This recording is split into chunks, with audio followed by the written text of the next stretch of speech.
Então eu quero que você se ligue comigo aqui agora. Se ligue comigo. Deixa eu te contar uma história. E talvez essa história ajude você, assim como tem ajudado a mim. Atos dos Apóstolos, capítulo 9, do versículo 1 ao versículo 9. Eu vou ler aqui na minha versão, você lê a sua versão. A versão que vai aparecer aqui é praticamente igual a que eu uso, mas independente da versão que você esteja usando, acompanha aí. Queria que trouxesse uma água para mim, Júnior, por favor. Pega uma água para mim.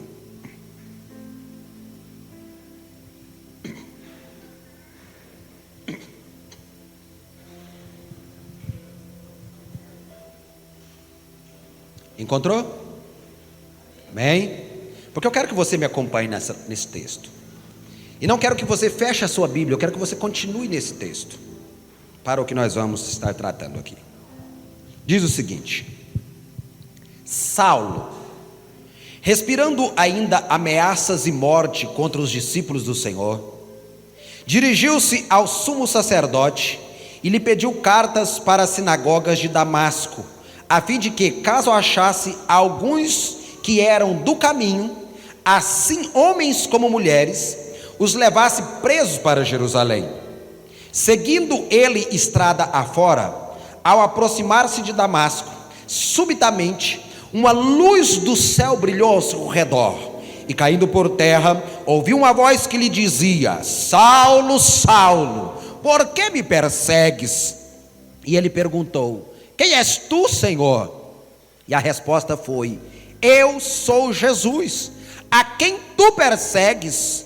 Mas levanta-te e entra na cidade, onde te dirão o que te convém fazer. E os seus companheiros de viagem pararam emudecidos, ouvindo a voz, não vendo contudo ninguém. Então se levantou Saulo da terra, e abrindo os olhos, nada podia ver. E guiando-o pela mão, levaram-no para Damasco. Esteve 3 dias sem ver, durante os quais nada comeu e nem bebeu.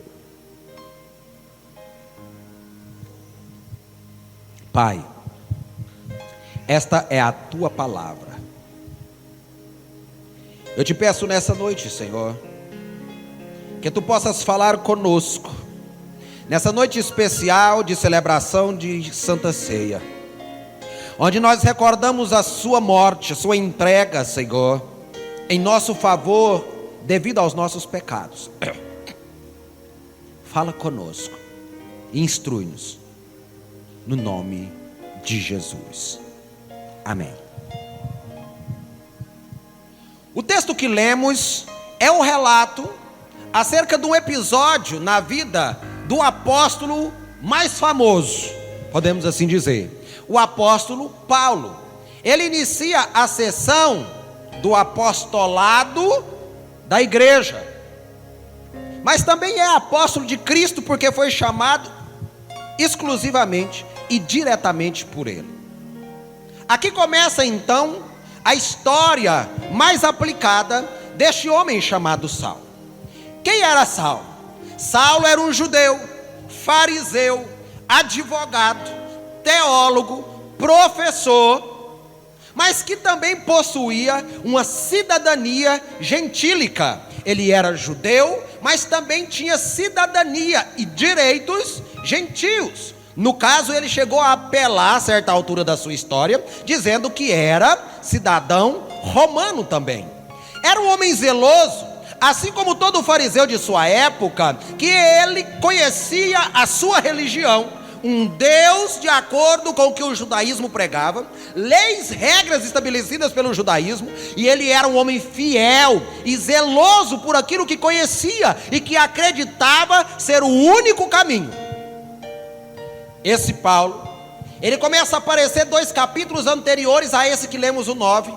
No capítulo 7, dado a morte do diácono Estevão, que foi morto apedrejado pela perseguição que esse Paulo ou Saulo já havia iniciado.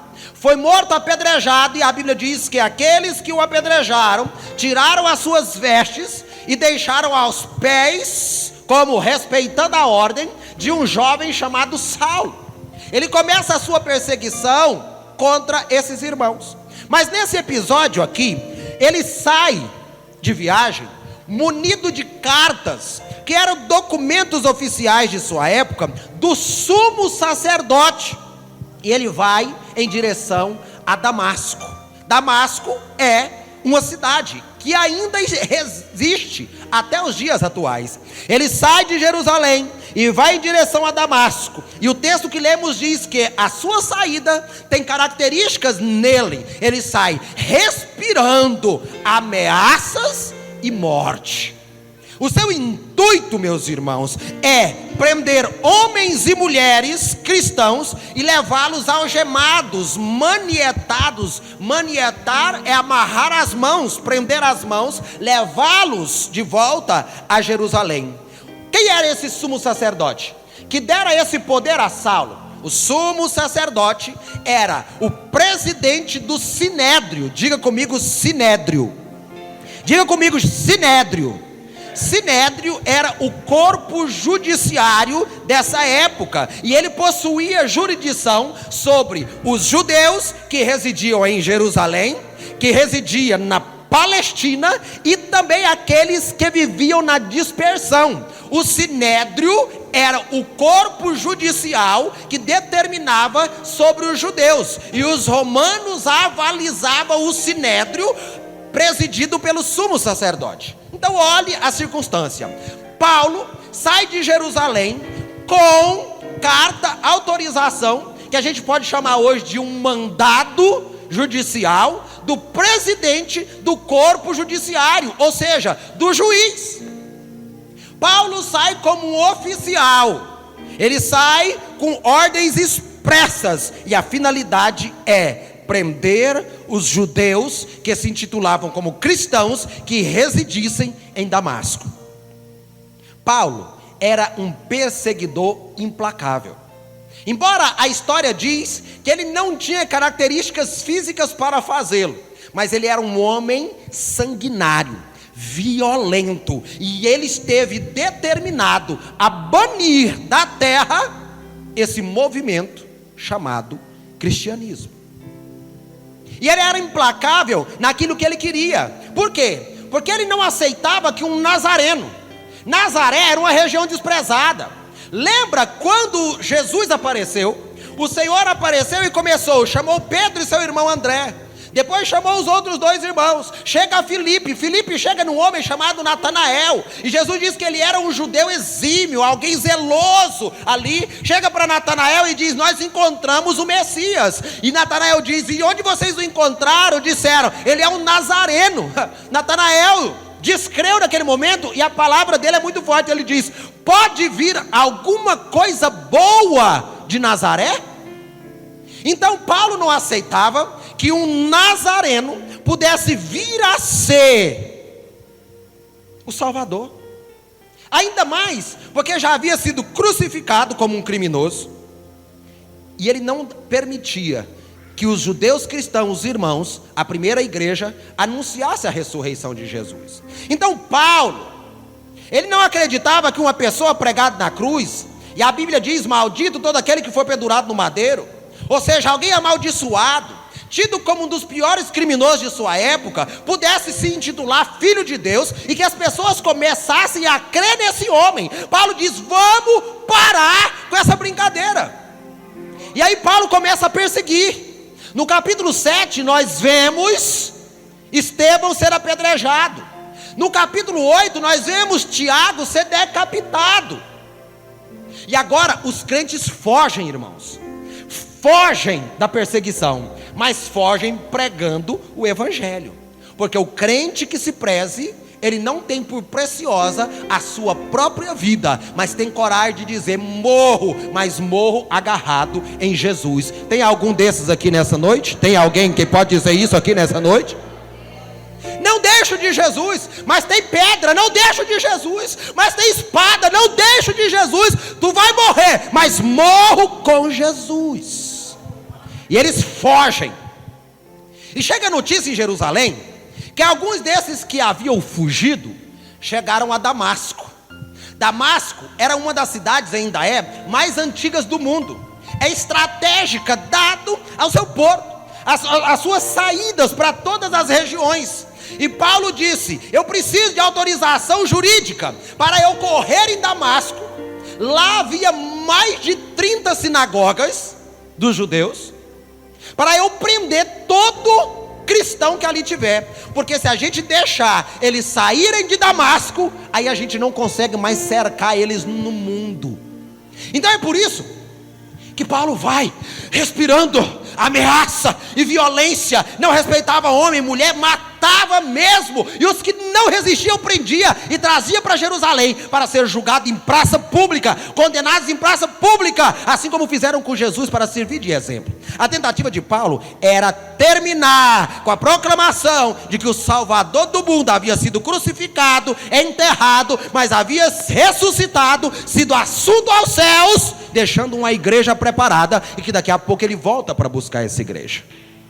Olha, quando acontece essa perseguição e Paulo sai na direção de Damasco, de Jerusalém até Damasco são entre 230 e 240 quilômetros. Uma semana de viagem era preciso, e Paulo vai a essa viagem acompanhado unicamente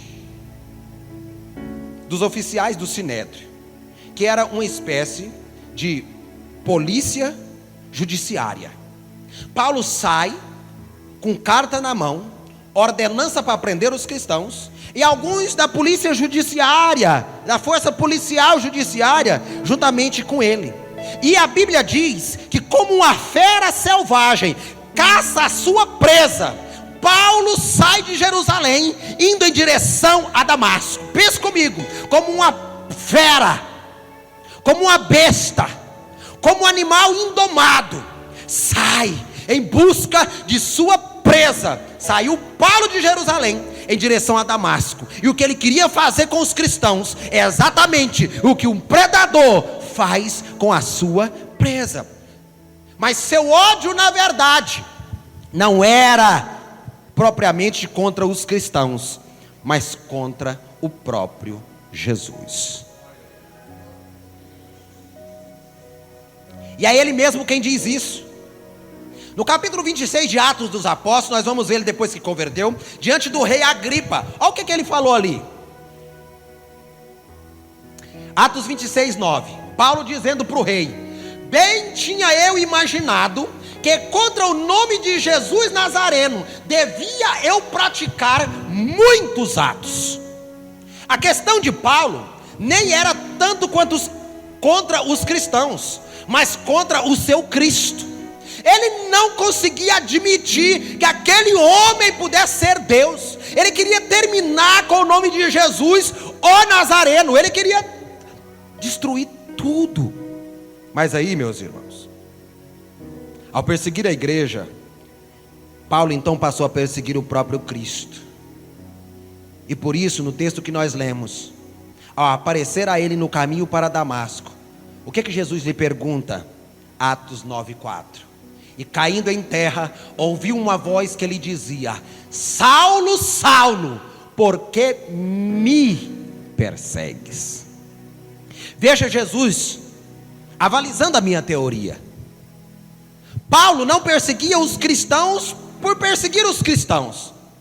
Paulo perseguia os cristãos porque ele queria, na verdade, chegar até Cristo. Ele queria acabar com o nome de Cristo. E quando chega essa ocasião aqui, o próprio Cristo diz: por que tu está me perseguindo? Por que tu está me procurando? Paulo estava procurando os cristãos para prendê-los, mas o que ele não sabia é que Cristo estava caçando Paulo para salvá-lo. Não era Paulo quem estava buscando a Jesus, era Jesus quem estava buscando Paulo. A salvação de Paulo não teve por iniciativa ele mesmo, mas foi iniciativa de Jesus. Não foi Paulo que clamou por Jesus, mas foi Jesus quem disse: Saulo, Saulo. Jesus é quem o chamou. Paulo vai na direção de Damasco, respirando violência. Eu vou pegar, eu vou prender, eu vou algemar, eu vou bater, eu vou espancar, eu vou matar, eu vou arrastar de volta para Jerusalém. Mas o texto diz que quando cai do alto, ele enxergou Damasco lá embaixo. 3 coisas aconteceram aqui, nesse instante, quando ele vai chegando em Damasco. Quando ele vai chegando, 3 coisas aconteceram, e é aqui que eu quero conversar com você. Quando ele avista a cidade, disse o texto que nós lemos: respirando ainda ameaças e morte contra os discípulos do Senhor, dirigiu-se ao sumo sacerdote e lhe pediu cartas para as sinagogas de Damasco, a fim de que, caso achasse algum dos que eram do caminho, assim se chamavam os cristãos na época, assim homens como mulheres os levasse presos para Jerusalém. Seguindo ele estrada fora, ao aproximar-se de Damasco, subitamente uma luz do céu brilhou ao seu redor. Primeira coisa que aconteceu com Paulo: ele viu a luz. Diga comigo: ele viu a luz. Por favor, irmão, desperta aí. Diga comigo: Paulo viu uma luz. O texto diz: inexplicavelmente, de uma hora para outra, sem perceber, subitamente, houve então o aparecimento de uma grande luz do céu e brilhou ao seu redor. Foi uma grande luz do céu que abriu os olhos da sua alma. Porque eu quero te dizer aqui nessa noite, Paulo não viu uma luz. Olha aqui para mim. Paulo não viu uma luz a caminho de Damasco. Quem ele viu foi a própria luz. Por quê? João no capítulo 1, versículo 1, 2, 3 e 4, diz assim: no princípio era o verbo, e o verbo estava com Deus, e o verbo era Deus. Ele estava no princípio com Deus. Todas as coisas foram feitas por ele, e sem ele nada do que foi feito se fez. Nele estava a vida, e a vida era a luz dos homens. Paulo viu o próprio Jesus. Ele vai perseguir Jesus. Ele acha que Jesus vai correr dele. Ele acha que Jesus tem medo dele. Mas enquanto ele está indo, Jesus já está vindo. Jesus não esconde dele. Ele aparece para Paulo. Ele aparece diante dele. Ele é a luz. Olhe o que a Bíblia diz em João 8,12. O próprio Jesus é quem diz: falou-lhes, pois, Jesus outra vez, dizendo: eu sou a luz do mundo. Quem me segue não andará em trevas, mas terá a luz da vida. Paulo não viu uma luz.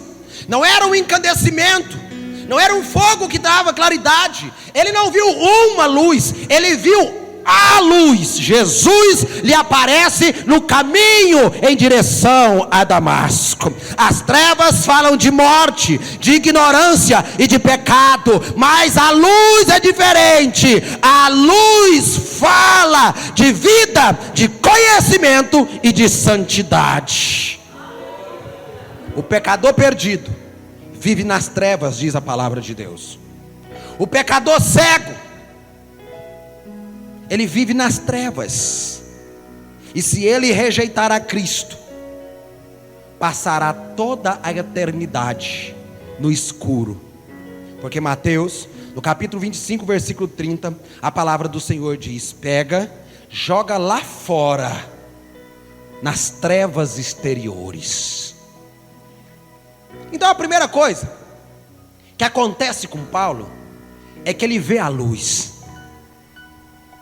Quando ele vê a luz, acontece a segunda coisa que é preciso nós pontuarmos: ele cai por terra. Diga comigo: Paulo caiu. Caiu do cavalo? Hã? Mas fala a verdade. você aprendeu que Paulo caiu do cavalo. Quantos pregadores já ouvi dizer que Paulo caiu do cavalo? Mas a Bíblia não fala. Fala que ele caiu. Não sei se ele estava de cavalo, de carro, a pé, de bicicleta. Ele caiu. E é aqui que é um ponto nós observarmos.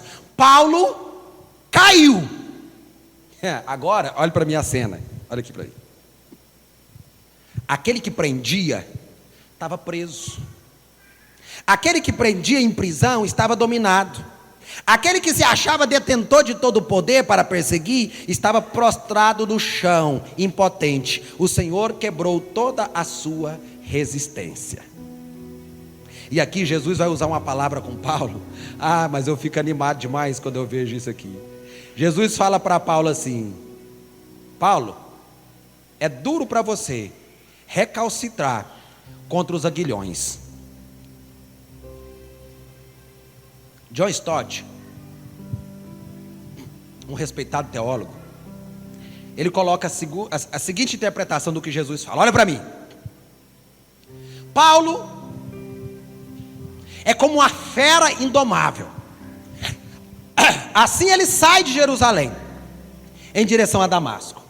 Uma fera indomável, respirando ameaça e violência. Não havia quem pudesse domar aquela fera. Representava perigo. E Jesus aqui então faz uma analogia. Que analogia que Jesus faz? Quando Jesus utiliza a palavra aguilhão, eu queria que você repetisse essa palavra comigo, por favor. Diga aguilhão. Mais uma vez, aguilhão. O que é isso? Mas você já leu isso? Quem já leu isso aí nesse texto? Não é isso? Está escrito? Aguilhão. Mas o que é aguilhão? Não sabe? Sabe o que é aguilhão? Vou traduzir. Você que é sertanejo, eu sei que nós temos um bocado de sertanejo, né? Caipira.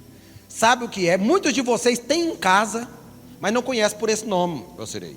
Aguilhão é a vara de ferrão que a gente tem nos dias atuais. Agora eu vou perguntar: quem sabe o que é uma vara de ferrão? Quem sabe o que é uma vara de ferrão? Isso.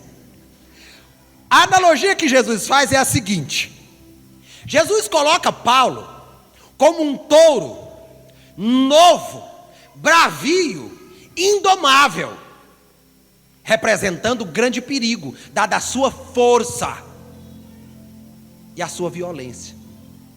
E Jesus se coloca como aquele vaqueiro, mesmo franzino, canela fina, aquele matinho mordido aqui no canto da boca, chapéuzinho de paia bem batido, pequenininho assim, mas que está com a vara de ferrão na mão. E ele fala assim: Paulo, você está correndo atrás de mim? Eu vou falar uma coisa para você, Paulo. Vai ser difícil para você, vai ser duro. É o que disse Jesus para ele. Vai ser duro para você se você não respeitar a vara de ferrão que eu estou com ela aqui na mão.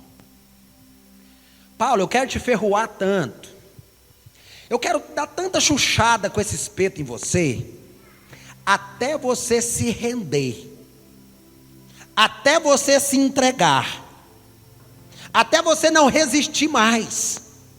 E você entender que você pode ser grande, pode ser forte, pode ser uma besta, pode parecer indomável, mas eu é que tenho poder sobre você.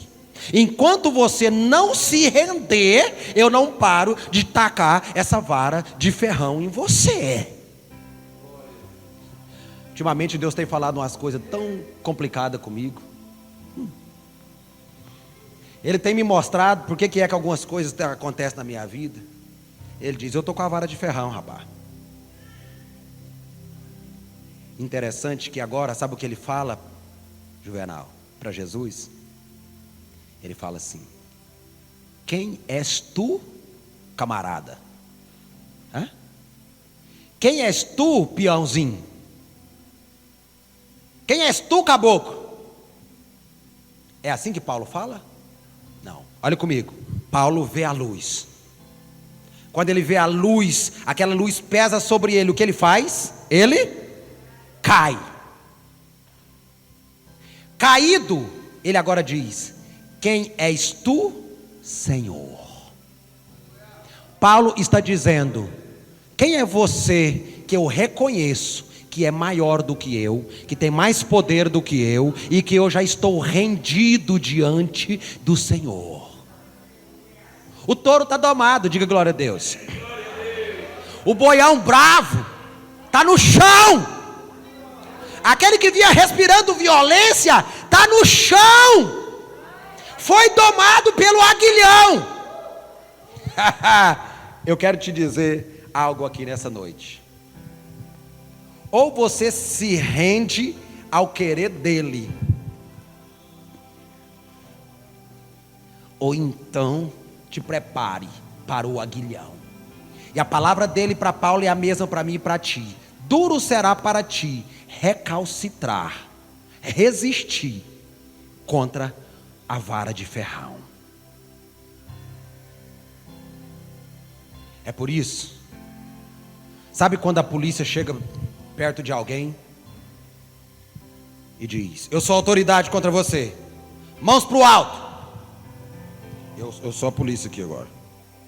Sou a polícia, que é a cara de polícia. Cadê o Frederico? Tá aqui não, né? O dia eu cheguei lá no mercado, o Frederico trabalha, e tinha um colega dele lá, conversei com o Frederico. A hora que eu virei as costas assim, o Frederico caiu na risada e me chamou para trás. Aí, o que foi? Não, o rapaz perguntando se o senhor é policial, que o senhor tem uma cara de polícia. Eu falei: sou mesmo. Sou polícia aqui agora, ó. Polícia. Mão pro alto. Não estou fazendo muita violência, né? Não estou tendo muita... Tem que falar mais grosso, né, Harrison? Mãos pro alto.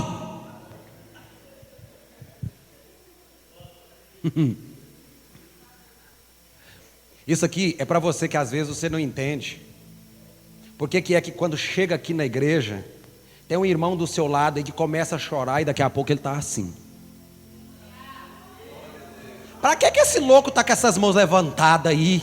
Ele está dizendo: Senhor, eu me rendo a Ti, eu me entrego totalmente. Eu sei que o Senhor é mais poderoso do que eu vim aqui para me render. A posição de baixo aqui, de prostrado como Paulo estava, é a posição do adorador, daquele que se rende e digo: eu tenho um Senhor, o Senhor está acima de mim, é maior do que eu, mais poderoso do que eu me rendo a Ele, eu me entrego totalmente.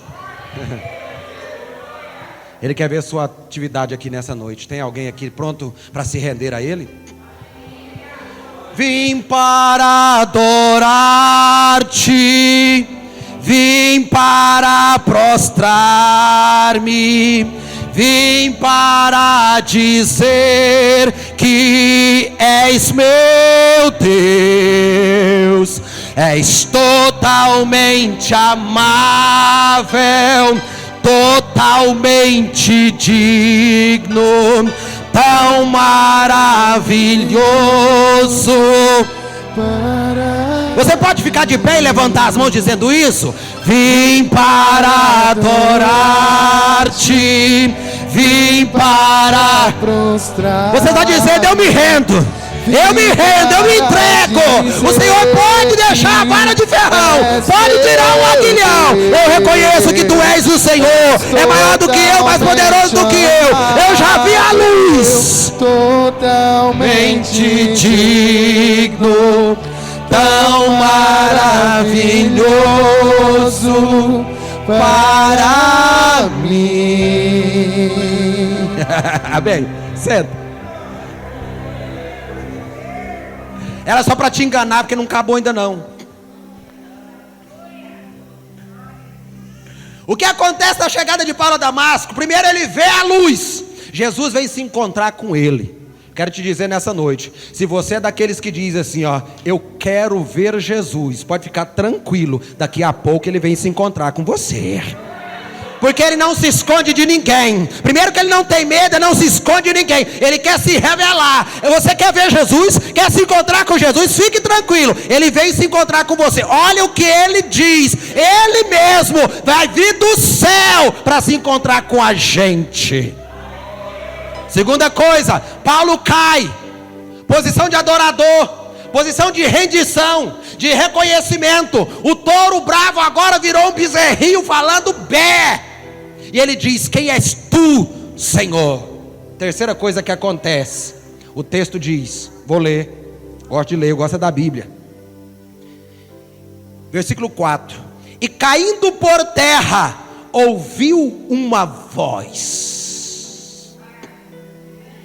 Paulo vê a luz, Paulo cai por terra, e ele ouve a voz do Senhor. Por que Jesus veio se encontrar com ele? Por que Jesus dominou ele? Porque Jesus precisava que ele desse ouvidos ao que ele tinha a dizer. E o touro bravo que ele era, o boi bravo que ele era, violento como era, sanguinário como era, não respeitava. E Jesus precisava amansar para ele ouvir. O mesmo Jesus que ferroara a sua consciência com aguilhões, agora troveja nos seus ouvidos, desde o céu. O que ele troveja? Ele troveja dizendo: Saulo, Saulo, por que é que tu me persegues? O texto diz que os companheiros, a polícia que estava com Paulo, ouvia o barulho, mas não via ninguém.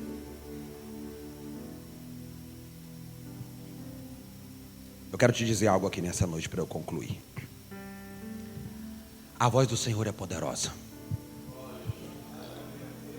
A Bíblia diz que a voz do Senhor despede chamas.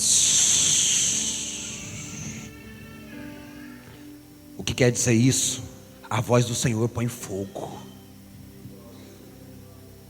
E a palavra do Senhor diz também que a sua voz faz tremer o deserto.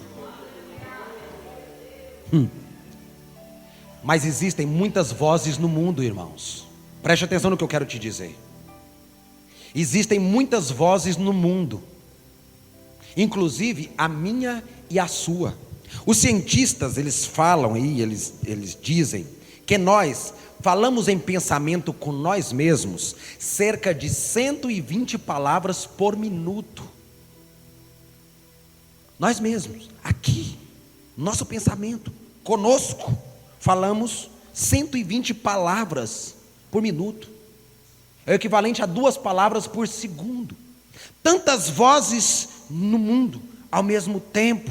Temos outras vozes que nos afetam diretamente: o celular, a televisão, os filmes, as pessoas, os pastores, os capetas, os demônios, porque eles também falam. E no meio de todas essas vozes, está também a voz de Deus. A sua voz, falando 120 palavras por minuto.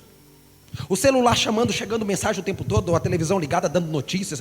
Chegou o pessoal que foi extraditado, repatriado da China, chegou às 6 e pouco da manhã, não sei o que e tal, e você fica atento daquilo, o seu pensamento falando no telefone, chamando mensagem ali, e aí alguém começa a falar a respeito de um filme que assiste. Assisti um filme, e tão bonitinho, não sei o que. As pessoas falando, menino gritando, correndo, mulher correndo ali, mulher chamando a sua atenção, falando para você sair da frente, passa um rodo no seu pé, ao tempo inteiro aquele negócio, todas essas vozes aí tem um vizinho gritando ali, tem outro falando de lá, tem um som ligado, uma música horrível por lá. Querendo ou não, está tudo entrando no teu ouvido. Tem pastor pregando na televisão, pregando através da internet, pregando de todo lado, pregando na igreja. Tem demônio falando para você: mete o pé no rodo dessa mulher, joga ela para lá, mostra quem é que manda aqui dentro. Tem muitas vozes, mas lá também está a voz de Deus. No meio de todo esse barulho, no meio de todo esse frenesi, no meio de todo esse frisson, está a voz de Deus. E a palavra do Senhor diz que Paulo viu a luz, Paulo caiu, mas Paulo ouviu a voz do Senhor. Nós estamos num tempo em que ouvimos muitas das vozes. Muitas vozes. Ouvimos muita coisa. E às vezes a gente nem ouve Deus mais. A gente nem ouve a voz do Senhor mais.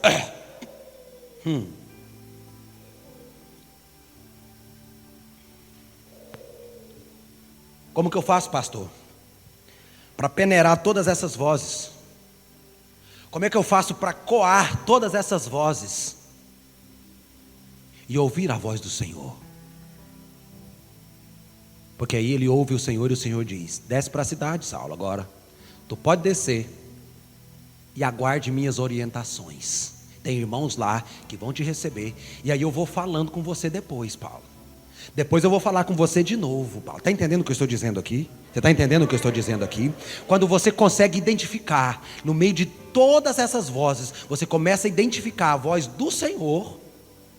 O Senhor começa a falar com você e fala assim: eu vou falar com você de novo.